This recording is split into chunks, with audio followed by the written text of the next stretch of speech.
किया तबाह तो दिल्ली ने भी बहुत बिस्मिल, मगर खुदा की कसम लखनऊ ने लूट लिया। अब मैं एक कोटेशन पढ़ रहा हूं, ईश्वर नहीं है। अगर हमारे पास भी बुलबुल होती तो उस पर बैठकर जल्दी आ गए होते। कहें कबीर जाएगा वही, और जबे से चेता तबे से सही। उसके सामने उन्होंने जो सवाल किए, उस सवाल को मैं कोट करना चाहता हूं। पता नहीं ये मौका आगे लखनऊ में मिले कि न मिले पेरियार जयंती मनाने का, लेकिन इसका इस्तेमाल किया जाना चाहिए। तो अब देखिए, आपको भी नाली के गैस से चाय बनाता हुआ और गणेश जी को पहली प्लास्टिक सर्जरी कराता हुआ और उसके बाद सूरज को निगलता हुआ ही पढ़ेंगे आप, क्योंकि स्कूल कॉलेज विश्वविद्यालय बेच दिए गए। वो पेरियार जिन्होंने सामाजिक और सांस्कृतिक मूवमेंट चलाया, सेल्फ डिग्निटी मूवमेंट चलाया, आत्मसम्मान आंदोलन के साथ ब्लैक शर्ट मूवमेंट चलाया, इसलिए मुझे समाजवादी आंदोलन याद आता है। और उस समाजवादी आंदोलन में 100 से कम न 1000 से ज्यादा समाजवाद का यही तकाजा। वो जो समाजवाद था, जो डॉक्टर अंबेडकर का, लोहिया का, पेरियार का था, उसके बिना हमारी मुक्ति संभव नहीं है। दो बातें हैं मोटी मोटी, हमें चाहिए इज्जत रोटी। अब आज लोग कहते हैं कि बहुत बुरा वक्त है, बोलो मत, जेल में डाल देंगे।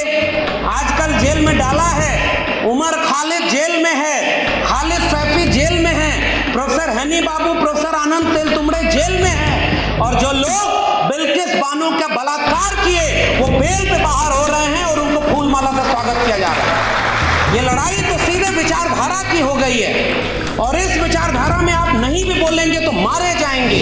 उत्तर प्रदेश में राजनीति करने वाले लोग 24 के चुनाव के पहले एक घोषणा करें कि जब उत्तर भारत में सरकार इनकी होगी तो जो काम तमिलनाडु में 69% रिजर्वेशन का हुआ, जो अभी झारखंड में 77% का हो गया, उत्तर प्रदेश में हम 52% रिजर्वेशन ओबीसी को देंगे।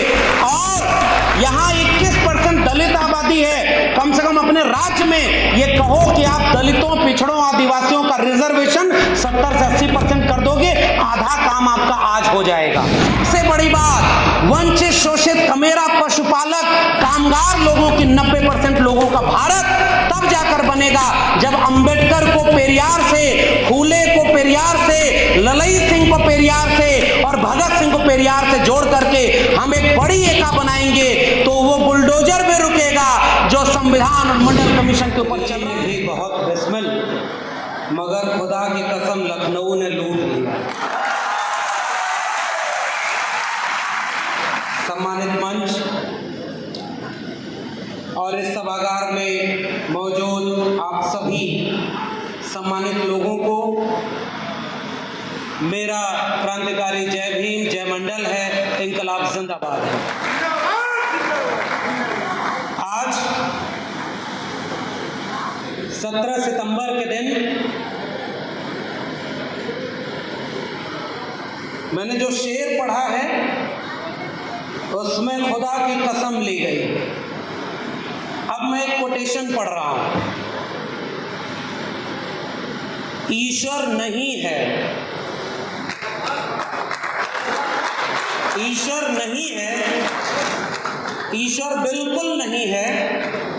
जिसने ईश्वर को रचा वह बेवकूफ है। जो ईश्वर का प्रचार करता है वह दुष्ट है, और जो ईश्वर की पूजा करता है वह बर्बर है। ये कोटेशन है ईवी रामास्वामी नायकर पेरियार का, जिनकी किताब रेफरेंस के लिए मैं साथ में लेकर आया हूँ, क्योंकि ये बात जिनके लिए कही गई है वो लोग आज लखनऊ और दिल्ली के कुर्सियों पर बैठ करके वही काम कर रहे हैं जिसको पेरियार ने दुष्ट और बर्बर कहा। ये हिम्मत करने के लिए कि उत्तर भारत में और वो भी लखनऊ में सामाजिक क्रांति के अगुआ, कर्मकांड पाखंडवाद के तार्किक आलोचक, वैज्ञानिक दृष्टिकोण वाले और सामाजिक न्याय, लैंगिक न्याय, आर्थिक न्याय के सबसे मजबूत आवाज। पेरियार को लखनऊ में याद किया जाना मेरे लिए बहुत गर्व की बात है। और ये गर्व की बात इसलिए है, कबीर साहब का एक दोहा याद आता है कि कहें कबीर जाए दा बही और जबे से चेता तबे से सही। तो देर तो बहुत हो गई, नुकसान भी बहुत हुआ, मगर उम्मीद करता हूं कि ये जो आगाज है, कोशिश पहले भी की गई उत्तर भारत में। मैं मंच पर आया तो एक जीवनी मिली है पेरियार ललई सिंह यादव की, जिन्होंने उत्तर भारत में डॉक्टर अंबेडकर के साथ ईवी रामास्वामी नायकर पेरियार को यहाँ तक लाने का काम किया था, और जिसके लिए उनके अपने प्रदेश वालों ने, उनके घर वालों ने उनके साथ वो सलूक नहीं किया जो करना चाहिए था। इसलिए उस पूरे मिशन आंदोलन में उत्तर भारत, जिसे काऊ बेल्ट कहा, गोबर पट्टी कह दिया। अब ये न जाने तारीफ है कि आलोचना है कि आप गोबर पट्टी के लोग हैं, लेकिन उस उत्तर भारत को मैं जब भारत का नक्शा देखता हूं, जिसे राष्ट्र कहा जा रहा है, हम लोग थोड़ा देर से आए इसलिए वक्त आज कम मिला है, इसलिए बहुत कम बात बोलनी है। आना था जिस यातायात के माध्यम से, अगर हमारे पास भी बुलबुल होती तो उस पर बैठकर जल्दी आ गए होते। अब ऐसे दौर में बात करना है कि 56 इंच का शेर अब विदेश से चीता मंगवा रहा है, और उस पर टीवी चैनल बता रहे हैं कि अब चीता इस भारत का विकास करेगा। मगर इस मुल्क की अपनी बीमारियों का इलाज करने वाले, जो हजार साल की लाइलाज बीमारियां थी, उनका इलाज करने वाले जो शेर पैदा हुए, उन्हें आजादी के बाद दफन करने की कोशिश की गई। फिर किसका अमृत महोत्सव और किसका भारत है ये? मेरा सवाल है, अक्सर हम उत्तर भारत के लोग ये सोचते हैं कि उत्तर भारत ही पूरा भारत है। जैसे आजकल हिंदी दिवस मनाया गया तो हिंदी को आरोपित किया गया, और प्रोफेसर एक बोलने आए, उन्होंने कहा कि मैं चाइना जाता हूँ, फ्रांस जाता हूँ, तो लोग पूछते हैं कि आपके यहाँ तो कोई एक भाषा ही नहीं है। देखो, चाइना की चाइनीज है, फ्रांस की फ्रेंच है, आपके यहाँ हिंदी नहीं है, तो अब हमें हिंदी को एक देश की राष्ट्रभाषा बनाना चाहिए। आखिरी में मैंने उनसे कहा कि बिल्कुल ठीक है, आपको भी इस मिशन की शुरुआत तमिलनाडु से करनी चाहिए। इस बात को इसलिए कहना जरूरी है कि तमिलनाडु और दक्षिण भारत, जिसमें सामाजिक और सांस्कृतिक क्रांति की एक ऐसी परंपरा मिलती है जो हमारे यहाँ उत्तर भारत में थोड़ी बाधित हुई।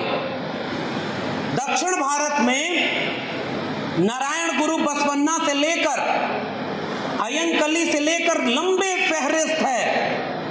उस कड़ी में जब पेरियार अपनी लड़ाई लड़ रहे थे, एक दो किस्सा सुना करके बात करूंगा कि बहुत कम उम्र थी, अच्छे खासे घर के थे, लेकिन उनके घर पर जब कुछ ब्राह्मण, कुछ कर्मकांडी लोग आए तो उन्होंने तर्क करना शुरू कर दिया, और जब तर्क किया और धर्म को खारिज किया तो जाते जाते ब्राह्मणों ने कहा कि ये बेटा तुम्हारा बहुत बिगड़ रहा है, इसको कुछ ठीक रास्ते पे ले आओ।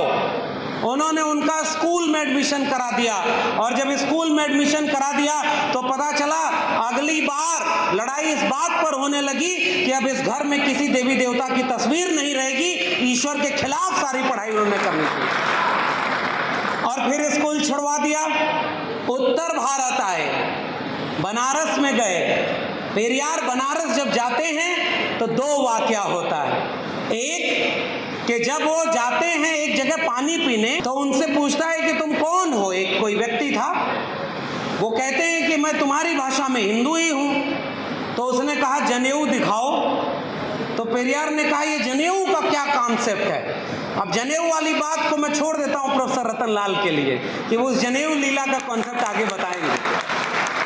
और और दूसरी बार जब उनसे खाना खाने के लिए, पानी पीने के लिए जब उनसे उनकी जाति पूछी गई, तो पेरियार ने उसी दिन ठान लिया था कि ये धर्म तो और बड़ा पाखंड है जो सबको ईश्वर के सामने तो बराबर मानता है, लेकिन अपने अंदर जाति रखता है, और जाति में कुछ लोग शूद्र हैं, निकृष्ट हैं, कमजोर हैं, और कुछ लोग बहुत ताकतवर हैं। पेरियार वापस लौटते हैं और दक्षिण भारत में जनेऊ के साथ क्या सलूक करते हैं ये आपको पढ़ना चाहिए। मैं रेफरेंस के लिए किताबें साथ लाया हूं। और उसके बाद पेरियार ने वो लड़ाई शुरू की कि ईश्वर के खिलाफ मूर्तियों की तमाम फेहरिस्त, धर्म की फेहरिस्त, उसके सामने उन्होंने जो सवाल किए, उस सवाल को मैं कोट करना चाहता हूं। पता नहीं ये मौका आगे लखनऊ में मिले कि न मिले पेरियार जयंती मनाने का, लेकिन इसका इस्तेमाल किया जाना चाहिए। पेरियार ईश्वर के लिए लिखते हैं, क्या तुम कायर हो जो हमेशा छिपे रहते हो, किसी के सामने नहीं आते? क्या तुम खुशामद पसंद हो जो लोगों से दिन रात पूजा अर्चना करवाते हो? क्या तुम हमेशा भूखे रहते हो जो लोगों से मिठाई, दूध, घी आदि लेते रहते हो? क्या तुम मांसाहारी हो जो निर्बल पशुओं की बलि कराते हो? क्या तुम सोने के व्यापारी हो जो मंदिर में लाखों टन सोना दबाए हुए बैठे हो? क्या तुम व्यभिचारी हो कि मंदिर में देवदासियों को रखते हो? क्या तुम अंधे हो कि तुम्हें इस मुल्क के कमजोर गरीब लोग नहीं दिखते? क्या तुम लाचार हो कि जिन पर हिंसा हो रही है उनकी मदद नहीं करते? इस बुलंदी और इस तेवर का नाम है पेरियार, और उत्तर भारत के लोगों आपने उन्हें आमंत्रित किया है। और हमारे बीच में विल्सन साहब बैठे हुए हैं कि हमारे यहाँ भी तो सामाजिक न्याय का आंदोलन तो चला ही। मैं फिर से याद करूंगा मनवर कांशीराम को, जिन्होंने जब वाम सेफ और बहुजन आंदोलन को आगे बढ़ाया तो दो काम किया था। मैं पेरियार को एक सांस्कृतिक और सामाजिक आंदोलनकारी के रूप में याद कर रहा हूं। और उन्होंने जब उत्तर भारत में काम किया सर, तो Ambedkar on wheel and Periyar on wheel करके अंबेडकर मेला और पेरियार मेला लगाते थे। वो काम उत्तर भारत में कांशीराम जी ने किया। मगर अफसोस यही है कि जब वक्त लड़ने का आया तो उनके वारिस लोग ये कहने लगे कि हमारी सरकार बनेगी तो राम मंदिर का काम और तेज हम करवाएंगे। हाथी नहीं गणेश है, ब्रह्मा विष्णु महेश है, और ये आलोचना हमें करनी होगी। और हमारे दूसरी तरफ एक दूसरी पार्टी, जहां तो मैं अब क्या बोलूं, लखनऊ में हूं, आसपास उनके लोग होंगे, उन्हें भी सोचना चाहिए कि घर गंगा जल से क्यों धुलवाया और उसका क्या इलाज होगा, ये आपको भी सोचना चाहिए। मैं इशारे में अपनी बात कह रहा हूं, और चूंकि वक्त बहुत कम है, मैं जब पेरियार को याद कर रहा हूं तो इस मंच से एक अपील, एक गुजारिश करने आया हूं। राजनीतिक सत्ता बहुत महत्वपूर्ण होती है। 24 में चुनाव होने वाला है। 24 में चुनाव बहुत कुछ तय करेगा कि अब आगे आपको भी अगर सफर करना होगा तो अब देखिए, आपको भी नाली के गैस से चाय बनाता हुआ और गणेश जी को पहली प्लास्टिक सर्जरी कराता हुआ और उसके बाद सूरज को निकलता हुआ ही पढ़ेंगे आप, क्योंकि स्कूल, कॉलेज, विश्वविद्यालय बेच दिए गए। इसलिए पेरियार साहब को मैं आखिरी बात केवल अपील के लिए कह रहा हूं, ये जितनी किताबें हैं ये घर घर पहुंचाइए। कोशिश की थी ललित सिंह जी ने, और सच्ची रामायण द ट्रू रीडिंग, आप राम के नाम पर पूरे देश में राजनीति कर रहे हो। वो पेरियार जिन्होंने सामाजिक और सांस्कृतिक मूवमेंट चलाया, सेल्फ डिग्निटी मूवमेंट चलाया, आत्मसम्मान आंदोलन के साथ ब्लैक शर्ट मूवमेंट चलाया।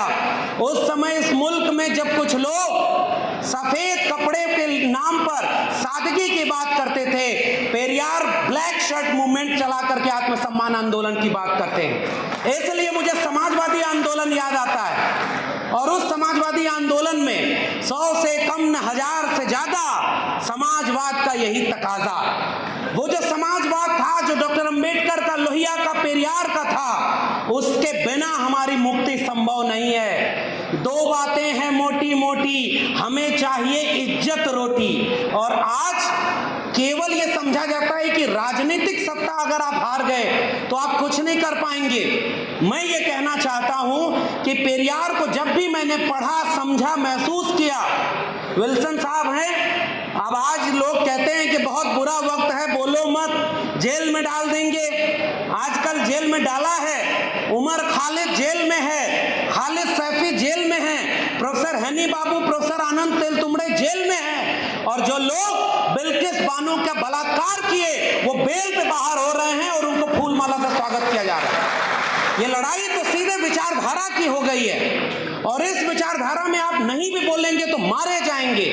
और इसलिए मैं याद करता हूं, दक्षिण भारत में इसी दौर में जब उत्तर भारत से कुछ हुंकार भरी गई, तो जो पेरियार के वारिस के नायक थे, उन्होंने कहा कि mister Modi and mister Shah, हम आपको आंख में आंख डाल करके बताना चाहते हैं कि हमारे पास लीगेसी है, वो ईवी रामास्वामी नायकर पेरियार की लीगेसी है, और वो स्टालिन वहां पर काम कर रहे हैं।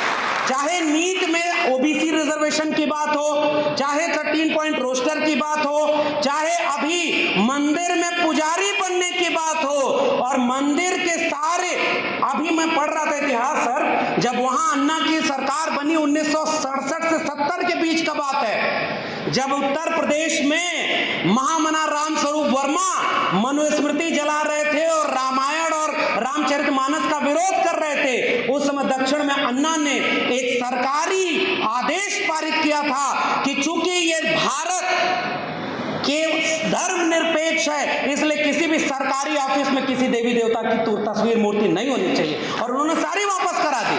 हमारे यहाँ तो ये हो रहा है कि अब हर विश्वविद्यालय को देवालय बना दो, राम मंदिर बन रहा है, काशी मथुरा बाकी है, वो भी काम शुरू हो गया है, आप लगे रहिए। इसकी चुनौती कौन देगा?